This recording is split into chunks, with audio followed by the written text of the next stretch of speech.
सब लोग लगाया वो जी, ठाकरिया ने सुनिया वो जी।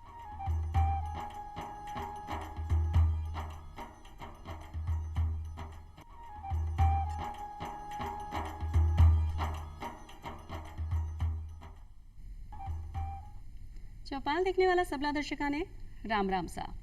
भारत ही नहीं बल्कि पूरी दुनिया में स्त्री के लिए न्याय और बराबरी का अधिकार की व्यवस्था करवा के लिए लोकतंत्र और कानून की खासी जिम्मेदारी होवे है। जमीनी स्तर पर महिला ने अपने लिए लड़ाई बहुत लड़ी है, लेकिन न्याय व्यवस्था ने जब कानून बनायो है तभी महिला ने सुरक्षा मिली है। घर से लेकर दफ्तर तक, अपन यूं कहा कि आसमान ही नहीं अंतरिक्ष तक भी महिला ने अपने कदमा की छाप छोड़ी है। तो वही महिला की सुरक्षा भी आपनी जिम्मेदारी है, आपनी व्यवस्था की जिम्मेदारी है। बी के लिए कौन कौन सा कानून बनेड़ा है, बी का अधिकार के हैं, ई पर ही आज आप चर्चा कर रहे हैं अपनी चौपाल में महिला सुरक्षा और कानून के बारे में। और चर्चा करवा के लिए पधारी हैं सुनीता मीणा जी, जो कि अतिरिक्त पुलिस उपायुक्त है निर्भया स्क्वाड जयपुर से। सुनीता जी, थाको बहुत बहुत स्वागत है चौपाल में। बहुत बहुत धन्यवाद आपका। बी के साथ ही मैं आमंत्रित किया है जिन्हें कि महिला ने पता चल जाए कि बी की अधिकार के हैं और क्या बे काम कर सके हैं। तो वो हैं तकनीकी सलाहकार यूएन वुमेन से डॉक्टर मुक्ता अरोड़ा जी। मुक्ता जी, थाको भी बहुत बहुत स्वागत है चौपाल में। नमस्कार जी हाँ, कि आज आप चर्चा कर रहे हैं महिला सुरक्षा और कानून का बारे में, और सुनीता जी थे आया हो तो सबसे पहला सवाल आपसे आई करा कि जो भाई निर्भया स्क्वाड जयपुर है वो है क्या और क्या महिला सुरक्षा के ऊपर काम करे हैं? निर्भया स्क्वाड बेसिकली काम करती है महिलाओं के लिए, बालिकाओं के लिए और बुजुर्गों के लिए। और ये वास्तव में महिला पेट्रोलिंग टीम है। ये लगातार जैसे पीसीआर गश्त करती है, पेट्रोलिंग करती है, वैसे क्या गश्त करती है। अब ये जयपुर में नहीं, पूरे राजस्थान में हर जिले पर ये तैनात है। और ये महिलाओं की कांस्टेबल भी है। और आपने महिलाओं की कांस्टेबल, हेड कांस्टेबल है। कई लोग मुझसे पूछते हैं कि मैडम ये वॉलंटियर है क्या, हमें भी भर्ती कर लो निर्भया में। तो ये जो नीली वर्दी की है ये वास्तव में कांस्टेबल हैं। और आप इनको जयपुर में देख सकते हैं मोटरसाइकिल पर लगातार सायरन बजाते हुए और लगातार पेट्रोलिंग करते हुए, बड़ी पेयर में एक के पीछे एक बैठती हैं ये लोग। और इसी प्रकार से पूरे राजस्थान में ये लोग करती हैं गश्त।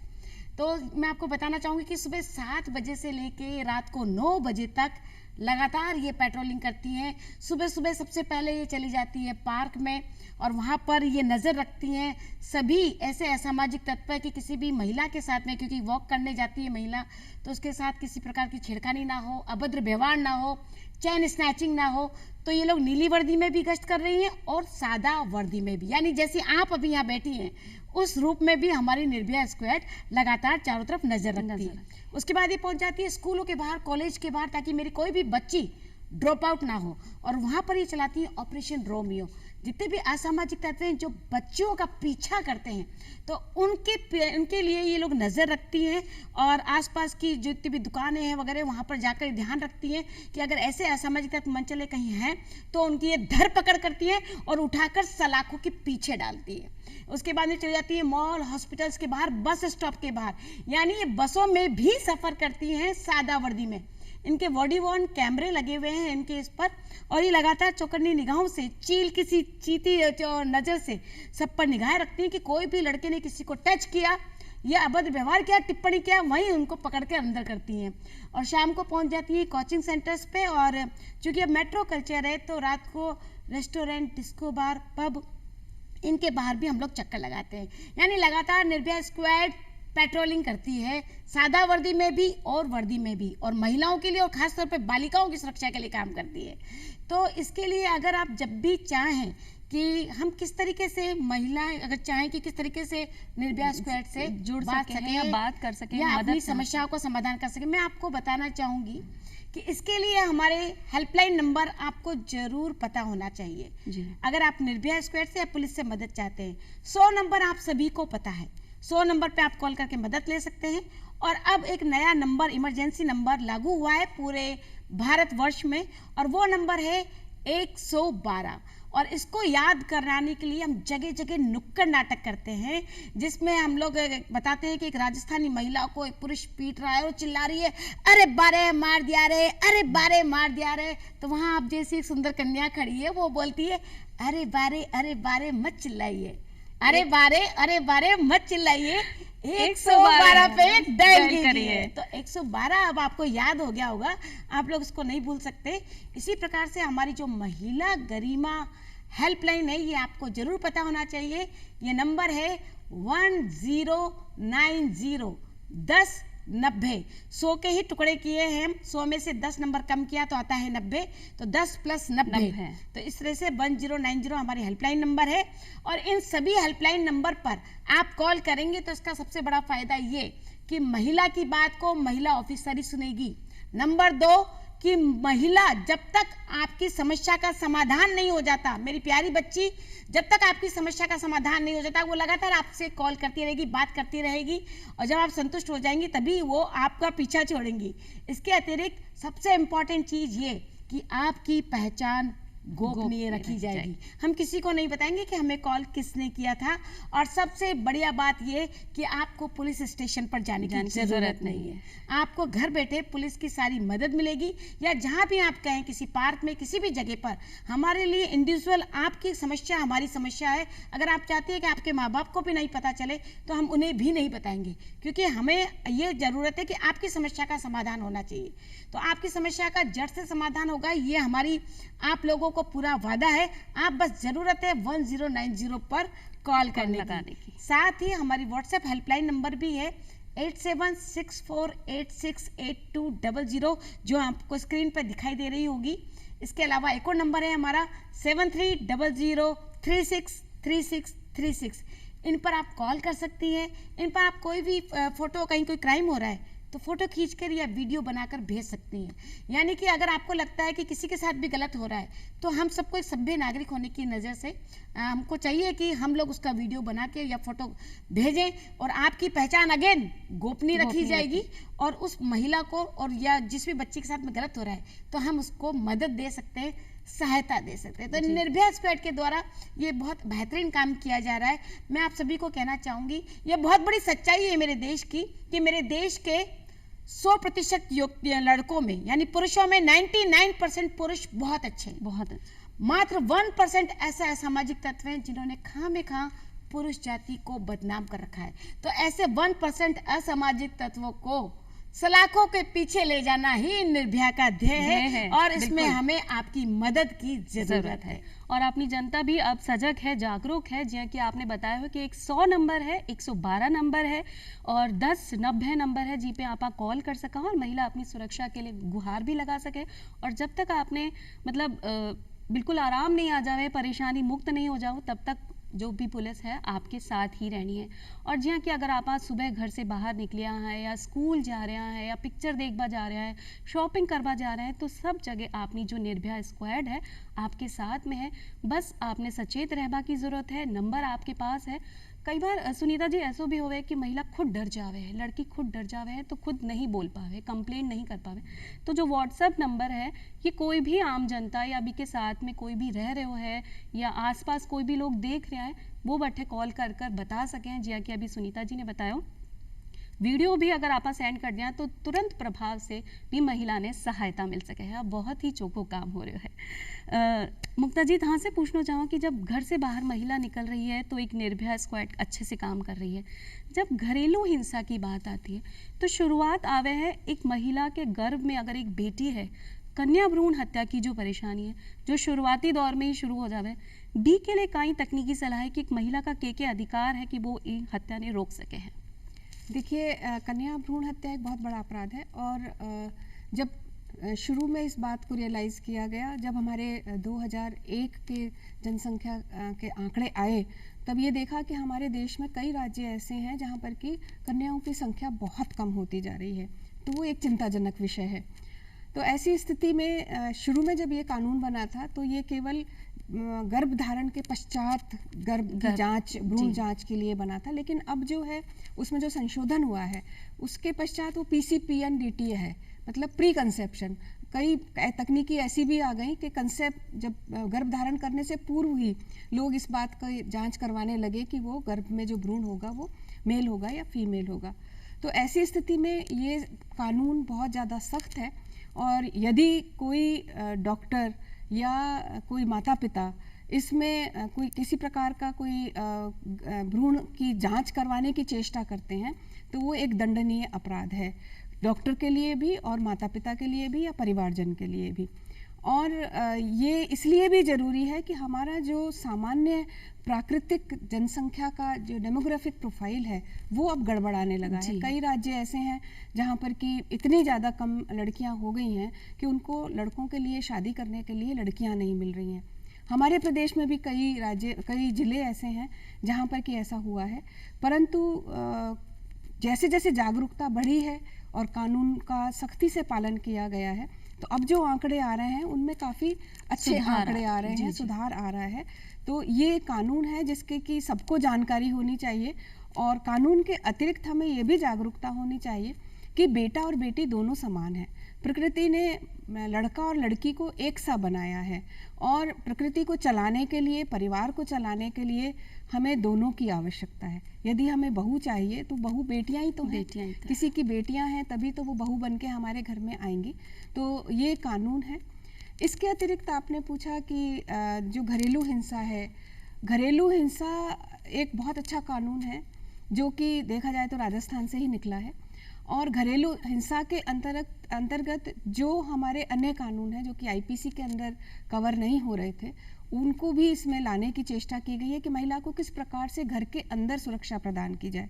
सबसे बड़ी बात यह है कि जैसे अभी सुनीता जी से ने बताया भी था, हमारा जब जिक्र हो रहा था कि जो हमारा साझा घर है, साझा घर का क्या तात्पर्य है कि महिला को घर से नहीं निकाल सकते। यदि मान लीजिए महिला के ससुराल में किसी प्रकार का डिस्प्यूट हो रहा है, लड़ाई झगड़ा हो रहा है परिवार वालों के साथ, पति के साथ, तो वो उसको घर से बाहर नहीं निकाल सकते। इस कानून से पहले ऐसा होता था कि महिला को घर से बाहर निकालते थे और उसके पास रहने की जगह नहीं है, यदि पीहर वाले नहीं उसको सपोर्ट कर पाते किसी कारणवश, आर्थिक कारणवश या किसी कारणवश, तो वो बेचारी बेघर हो जाती थी। इस कानून के अंतर्गत आने के बाद उसको घर से नहीं निकाल सकते और उस पर किसी भी प्रकार का, उस घर में रहते हुए किसी भी प्रकार का अत्याचार नहीं कर सकते। जब तक वो चाहे उस घर में रह सकती है। और इस कानून के माध्यम से उसे बहुत ऐसे अधिकार मिले हैं जिसमें कि यदि उसके ऊपर घरेलू हिंसा होती है तो वो उनके अगर अलग होना चाहती है तो प्रॉपर्टी राइट्स भी मिलते हैं, यदि उसके बच्चे हैं तो उन बच्चों को भी अधिकार मिलता है। और सबसे बड़ी बात यह है कि घरेलू हिंसा में पति पत्नी जो वैवाहिक हैं उनके अतिरिक्त यदि कोई लिव इन में रह रहे हैं, यदि कोई पुरुष और स्त्री साथ में रह रहे हैं बिना विवाह के, तो भी वो कवर होते हैं। यदि वो पुरुष उसके साथ किसी प्रकार का अत्याचार करता है तो वो भी इस घरेलू हिंसा में शामिल हो सकते हैं। और मैं इसमें ये भी ऐड करना चाहूँगी कि सुनीता जी ने बहुत सारे हमें बताए हैं हेल्पलाइन नंबर है। एक है 181 जी 181, वो भी हेल्पलाइन नंबर है जो कि महिला विकास के द्वारा, महिला एवं बाल विकास विभाग के द्वारा चलाया जाता है। तो यदि आप 181 पर भी डायल करेंगे तो आपको हर प्रकार की सहायता मिल सके है। तो घरेलू हिंसा का दायरा बहुत ज़्यादा बढ़ गया है। अगर मानसिक परेशानी है, शारीरिक परेशानी है, आर्थिक दबाव आप पर डाले जा रहे हैं या सामाजिक प्रताड़ना भी आपने दी जा रही है, तो आ सब घरेलू हिंसा के दायरे में ही आ रहे हैं। अगर कोई महिला के साथ ऐसा कोई दुर्व्यवहार हो रहा है या कोई अनीति हो रही है तो आप 181 पर संपर्क कर सके हैं और न्याय ले सके हैं और तुरंत प्रभाव से कार्रवाई भी हो जाएगी। सुनीता जी, जब आपने निर्भया की बात की तो घर से बाहर अगर महिला है तो वो सुरक्षित है, लेकिन आज की दुनिया में सोशल मीडिया बहुत ज़्यादा चल रहे हैं तो महिला हर तरह की उस पर काम करे है, अपनी तस्वीर, सुंदर सुंदर तस्वीरें भी डाले हैं, अपना बैंक अकाउंट भी लिंक करे हैं, क्योंकि जहाँ की डिजिटलाइज हो गया है सब कुछ, तो आप सारो काम घर बैठा ही कर सकें। ऐसे में महिला सुरक्षा जब सोशल मीडिया के जरिए आवे है तो क्या एक महिला अवेयर हो सके? बिल्कुल, आपने बहुत अच्छा प्रश्न पूछा, क्योंकि आज इसकी बहुत ज़रूरत है जानकारी की। आपको बहुत ज़्यादा ध्यान रखना है कि आजकल जो हमारी बच्चियां हैं, हमारी महिला हैं, ये फेसबुक पर, इंस्टाग्राम पर, इन सभी पर जो सोशल मीडिया पर बहुत ज़्यादा एक्टिव हैं और बहुत ज़्यादा लाइक के चक्कर में ये लोग अपना जो प्राइवेट अकाउंट है उसे पब्लिक कर देती हैं, तो जिसकी वजह से उनके फ़ोटो का दुरुपयोग हो जाता है, उनकी मॉर्फिंग हो जाती है और उनका व्यक्ति ब्लैकमेल करने लग जाता है। तो ऐसा नहीं हो, इसलिए प्लीज़ आप ऐसे व्यक्ति की फ्रेंड रिक्वेस्ट को एक्सेप्ट करें जिसे आप वास्तव में जानते हो, ताकि कोई आपको ब्लैकमेल नहीं कर सके। नंबर 1। नंबर 2 कि आप अपनी प्राइवेट जो सेटिंग्स हैं उन्हें ऑन रखें, पासवर्ड में भी डबल पासवर्ड वाला आप रखें, ताकि एक पासवर्ड आपका यूज अगर आप किसी को पता लगता है तो दूसरे पासवर्ड से आप अपनी सिक्योरिटी कर सकें। अब सबसे ज़्यादा जो मामले हमारे पास आ रहे हैं वो ये कि आपको फेसबुक पे ट्रोल किया जा रहा है, यानी कि फेसबुक पे कोई भी अभद्र टिप्पणी कर रहा है, आपने कोई भी फोटो डाला उसके नीचे वो आपके अभद्र टिप्पणी कर रहा है, तो ये कानूनन अब जुर्म है, आईटी एक्ट में कवर होता है। 5 लाख रुपए तक का इसके अंदर जुर्माना है, 10 साल तक की सजा है अगर आप इस तरह का कोई भी गलत कृत्य करते हैं, किसी भी व्यक्ति को, बच्चे की या महिला की फोटो को मॉर्फ करते हैं। मॉर्फ मतलब चेहरा आपका बॉडी किसी और की, जी। तो अगर आप इस तरीके का करते हैं तो ये बहुत ही गलत और संगीन अपराध की श्रेणी में है। तो इसको आप मजाक में भी ना करें, क्योंकि इसमें फिर आप लोगों को बहुत बुरा भुगतना पड़ सकता है। अब इसके साथ ही मैं आपको बताना चाहूँगी कि जो डेली सभी के साथ हो रहा है, क्योंकि अभी आपने बोला कि हम लोग बैंकिंग भी कर रहे हैं, हम लोग इससे डिजिटल पेमेंट भी कर रहे हैं, तो रोज़ मेरे पास कई सारी कंप्लेंट्स आती है कि हमारा पैसा निकल गया। और पैसा कैसे निकल गया कि हमने अनजाने में OTP कोई आया, उसको हमने OTP बता दिया, या फिर हमने किसी पे क्लिक कर दिया, कोई हमारे मैसेज आया उसके ऊपर क्लिक कर दिया। तो अनजान किसी भी मैसेज पर क्लिक ना करें, और अगर आपसे गलती से भी गलती हो गई है तो आपको डरने की ज़रूरत नहीं है। आपको एक हमारा हेल्पलाइन नंबर है जिसे ज़रूर से ज़रूर याद रखना है अगर आपके साथ साइबर फ्रॉड हो गया है तो। और वो ये नंबर है 1930 1930। आपको याद ये रखना है कि हर आदमी 1920 होता है, आपको याद रखना है हमारा नंबर 1930 1930। तो इसका फ़ायदा ये है कि अगर 24 आवर्स में आप इस नंबर पर हमें कॉल करते हैं तो हम आपका ट्रांजैक्शन को रोक सकते हैं, आपके पैसे को वापस आपके अकाउंट में ला सकते हैं। 24 आवर्स के बाद में हमें ये करना मुश्किल होगा, क्योंकि ट्रांजैक्शन पूरा हो चुका होगा। तो अभी तक हमने कई सारे जो ट्रांजैक्शन रोके हैं और कई लोगों के पैसे हम लोग वापस लेके आए हैं। तो प्लीज़ इन जो हमारी हेल्पलाइन नंबर हमने आपको बताइए, इन्हें ज़्यादा से ज़्यादा फॉरवर्ड करें, लोगों तक बताएं, क्योंकि हम अपना बेहतर करें तो क्या फ़र्क पड़ता है, हम अपना बेहतर करें तो क्या फ़र्क पड़ता है, पर हम किसी और का बेहतर करें तो बहुत फर्क पड़ता है। तो प्लीज़ इन हेल्पलाइन को आप जरूर से जरूर सर्कुलेट करें, लोगों तक जरूर से जरूर पहुंचाएं। और कई सारे ऐप भी हैं जिसके बारे में मैं आपको जानकारी देना चाहूँगी कि अभी रिसेंटली अभी भारत जो हमारे राजस्थान सरकार ने भी एक ऐप जारी किया है जिसका नाम है आई शक्ति ऐप, जिसके बारे में बहुत कम लोगों को नॉलेज है। हमारी बच्चियों के बारे में, चाहे बेटी हो चाहे बेटा, यहाँ जितने भी लोग जो सुन रहे हैं वो अपनी बच्चियों को, अपने बेटे को अगर उन पर ध्यान रखना चाहते हैं, उन पर नज़र रखना चाहते हैं, तो उनको ये ऐप डाउनलोड करा सकते हैं। इसका फ़ायदा ये है कि ये इस पर GPS लोकेशन जो है आप उनकी ट्रेस आउट कर पाएंगे। 5 व्यक्तियों के नंबर इसके ऊपर वो लोग इसमें स्टोर हो सकते हैं, और जैसे ही कभी कहीं उस बच्ची को परेशानी होती है, वो पैनिक बटन इसमें होता है, उसको दबाएगी, आप तक इन्फॉर्मेशन आ जाएगी कि मेरी हेल्प करें। उसमें वो हमारा नंबर भी डाल सकती है, हम तक भी इन्फॉर्मेशन आ जाएगी, और उसकी वजह से हम लोग तुरंत उसको मदद पहुंचा सकते हैं। तो कोई भी बच्ची अगर इस तरीके की जिसके पास में मोबाइल है, तो इस आई शक्ति ऐप को, चाहे महिला है चाहे बच्चियां हैं, जरूर से जरूर डाउनलोड करें। ये बिल्कुल फ्री है और बहुत ही फ्रेंडली ऐप है, और इसका बहुत ज़्यादा फायदा है, और ये आप ही के लिए है, आप ही के लिए, और आसानी से आप ले सके, और बिल्कुल मुफ्त है। और जो कि पहले सुनीता जी ने बताया कि आप अगर कोई भी सोशल मीडिया पे हैं और आपके साथ कोई भी अभद्र व्यवहार हो रहा है, कोई टिप्पणी आ रही है, या आपका अकाउंट से कोई भी पैसा जा रहा है, तो 1930 आपने याद रखना है। बस आपने 24 घंटा से पहले बटे कॉल करना है, तो आपको जितनों भी पैसों गए है वो वापस भी आ सके है। भाई सोशल मीडिया पे भी आप बच सका, सड़क पर भी आप बच सका, लेकिन जो अपनी सामाजिक कुप्रथा है बी से आप किया बचा। दहेज प्रथा है, बाल विवाह है, डायन प्रथा है, कन्या भ्रूण हत्या है, ऐसी बहुत सारी सामाजिक कुप्रथा है जो अपना देश में अभी भी है, लेकिन कम स्तर पर है। तो ऐसे में महिला किया सचेत हो सके है, बी के लिए के अधिकार हैं।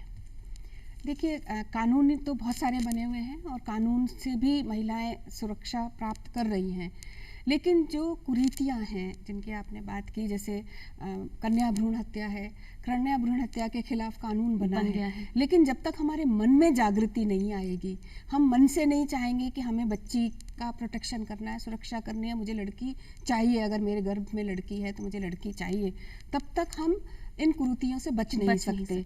डरा के कब तक बचा सकते हैं समाज को। इसी तरह से बाल विवाह है कि लड़की को बोझ समझा जाता है, लगता है कि इसका तो बचपन में विवाह कर दो तो हम हमारे यहाँ से कम इसकी सुरक्षा की जिम्मेदारी उस घर में चली जाए, इसलिए उसको पढ़ाते नहीं, लिखाते नहीं।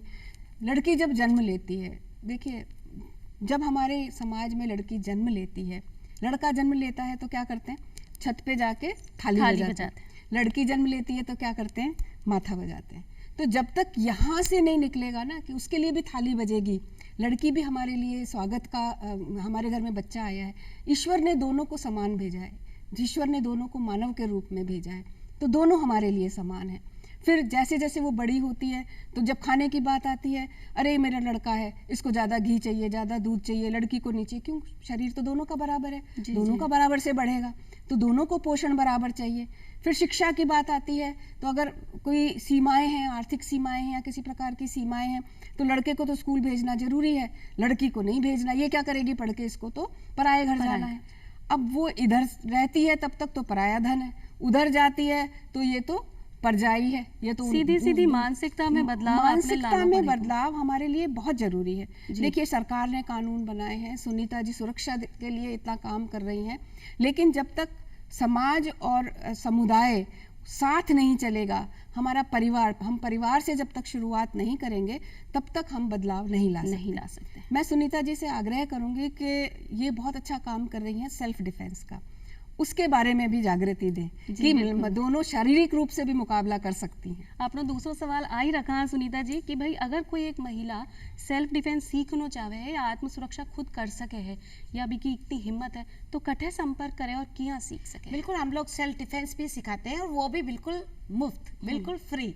आप लोगों को बस ये करना है कि हमारी जो हेल्पलाइन नंबर मैंने आपको बताई 1090, इस पर आप हमें कॉल करें और जहाँ कहीं भी हमने यहाँ पे तो पूरे राजस्थान में व्यवस्था की हुई है, जहाँ कहीं भी हमें 28 से 30 महिलाएं या बच्चियाँ मिलेंगी, किसी भी जगह पर, पार्क में, पब्लिक प्लेस में, स्कूल में, कॉलेज में, किसी भी संस्था में, किसी भी कॉलोनी में, किसी भी सोसाइटी में, आप जहाँ कहेंगे वहाँ हमारी महिला ट्रेनर यानी पुलिस की ट्रेनर्स आपके पास आएंगी और वहाँ आकर फ्री ऑफ कॉस्ट आपको सेल्फ डिफेंस सिखाएंगी। हमारा ये मानना है कि जब तक महिला या बच्चियाँ इस वाली पोजीशन में यानी कि मांगने की पोजीशन में रहेंगी, जब तक वो निर्भर है अपने पिता पर, अपने पति पर, अपने बेटे पर, उसका शोषण होगा। और जब वो देने वाली पोजीशन में आ जाएगी, इस दुनिया की कोई ताकत उसका शोषण नहीं कर सकती। तो हमें हमारी बच्चियों को देने वाला बनाना है, यानी कि उन्हें मानसिक रूप से, शारीरिक रूप से मजबूत बनाना है, साथ ही आर्थिक रूप से भी मजबूत बनाना है, हुनरमंद बनाना है। इसलिए सेल्फ डिफेंस तो जरूर से जरूर सिखाना है ताकि वो बाहर जाकर अपनी आजीविका कमा सके और अपने दम पर खड़ी हो सके और अपना नाम रोशन कर सके और नारी का नाम रोशन कर सके। बिल्कुल बिल्कुल। जी हाँ, कि मुक्ता जी ने बताया कि बेटा और बेटी का लालन पोषण में आपने बराबरी रखनी है, क्योंकि बेटी ने भी उतनी ही खान पीन की जरूरत है शारीरिक पुष्टि के लिए। और सुनीता जी ने जब बताया कि भाई जब आप हष्ट पुष्ट हो जावांगा तो खुद अपने लिए लड़ाई लड़ सका। एक बालिका की बात हो गई, किशोरी की बात हो गई, लेकिन जब एक महिला बड़ी हो जावे तो भी बिना सुरक्षा की आवश्यकता हुए, तो जो आपकी राजकॉप एप्लीकेशन है वो काई है। राजकॉप ऐप भी हमारा, जैसे मैंने आपको आई शक्ति ऐप बताया था, उसी तरीके से हमारा राजस्थान पुलिस का है राजकॉप ऐप। तो इसके अंदर हमने कई सारी आपको व्यवस्थाएं दी हुई हैं। इसके अंदर हमने आपको महिला पैनिक जो बटन है सुरक्षा के लिए वो भी दिया हुआ है। आप जिस प्रकार से आई शक्ति ऐप लेंगे उसी तरीके से इसको भी आप यूज़ कर सकते हैं। साथ ही हमने इसके अंदर एक संबल योजना के तहत सीनियर सिटीजन के लिए भी बहुत अच्छी व्यवस्था कर रखी है कि अगर कोई भी बुजुर्ग जो कि एकल बुजुर्ग है, आपको ये जानकर अच्छा लगेगा कि अभी तक हमने जयपुर शहर में 24,000 एकल बुजुर्गों को गोद ले रखा है। तो हम लोगों ने ये, जिनके भी बच्चे किसी भी कारणवश बाहर चले गए हैं, चाहे वो पढ़ाई लिखाई के लिए हैं या नौकरी करने के लिए चले गए हैं, और बच्चे और माँ बाप यहाँ अकेले हैं, तो अब उन्हें परेशान होने की ज़रूरत नहीं है। वो राजकॉप ऐप पे अपना रजिस्ट्रेशन करा लें और उसमें भी वो 5 जो नंबर उनको मिलेंगे उसमें आप हमारे पुलिस का नंबर यानी SHO का नंबर भी उसके अंदर वो रजिस्टर करें, अपने बच्चों का नंबर भी रजिस्टर करें। और जैसे ही कभी उनके घर में कोई घुस जाता है, कोई ड्रिंक करके आ जाता है, कोई चोर लुटेरा घुस जाता है, या कोई उनको अचानक से BP का प्रॉब्लम हो जाता है, कोई मेडिकल इमरजेंसी आ जाती है, ऐसी कोई भी परेशानी आती है, वो पैनिक बटन दबा सकते हैं और जो पुलिस है वो तुरंत उनके दरवाजे पर जाकर उनकी मदद कर सकती है। यानी कि मेरे दादा दादी, मेरे नाना नानी के रूप में आप सुरक्षित रहें, इसके लिए पुलिस संबल योजना के रूप में आपके लिए संबल बन के आई है। राजकॉप ऐप आप आपकी बच्चियों को, महिलाओं को और स्वयं जरूर डाउनलोड करें। इसका बड़ा फायदा भी है। राजकोप ऐप के द्वारा हम लोग ये भी पता कर लेते हैं कि कोई भी जो वाहन है वो किसके नाम रजिस्टर्ड है, वो आदमी कौन है, उसका घर कहाँ है, उसका मोबाइल नंबर क्या है, यानी कि पूरा आपका कच्चा चिट्ठा हमारे पास में है।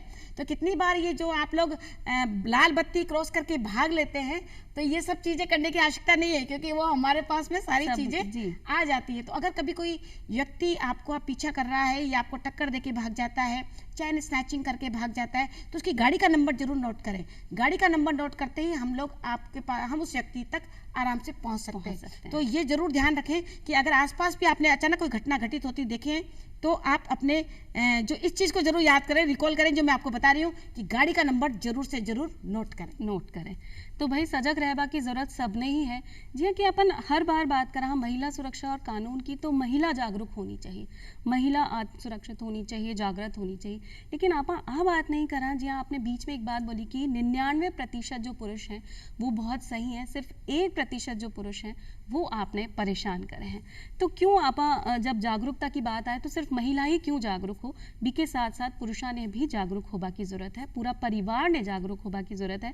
जैसे कि आज महिला के पास इतना अधिकार है, अगर आपने सबने पतो चल जाए तो आप कोई भी काम करवा से पीछे हट सका। हाँ, और सुनीता जी थे आया और निर्भया स्क्वाड जो इतना अच्छो काम कर रही है, बी के लिए थाने बधाई भी देवा हाँ और धन्यवाद दे हाँ कि इतनो समय निकाल कर थे अठे पधारा हो।